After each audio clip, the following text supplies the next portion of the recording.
শিশুৰ বতাহ চৰাই মোৰ ধান নাখাবি তোক দিম গোটা কৰাই। আৰু এই বতাহ চৰাই এতিয়া যুৱ প্ৰজন্মৰ মাজত হৈ পৰিছে স্বাৱলম্বিতাৰ এক নতুন পথ। আপুনি হয়তো শুনি আচৰিত হ'ব পাৰে, বতাহ চৰাই পালন কৰি এতিয়া বহুজনক লাভৱান হোৱা দেখা গৈছে। পৃথিৱীত যিমান প্ৰকাৰৰ খাদ্য উপযোগী মাংস আৰু কণী আছে, তাৰ ভিতৰত বতাহ চৰাই কোয়েল বাৰ্ডৰ কণী আৰু মাংসৰ গুণাগুণ, পুষ্টি আৰু খাদ্যৰ ক্ষেত্ৰত সৰ্বশ্ৰেষ্ঠ।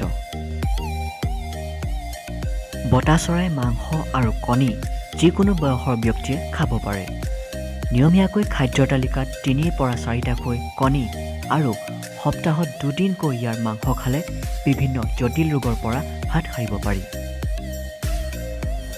কিডনী, লিভাৰ আৰু হৃদপিণ্ডৰ কাৰ্যক্ষমতা উন্নত হয়, মধুমেহ ৰোগ নিৰাময়ত সহায় কৰে, হজম শক্তি বঢ়ায় আৰু এচিডিটি কমায়। শিশুৰ মানসিক আৰু শাৰীৰিক বৃদ্ধি ঘটায়।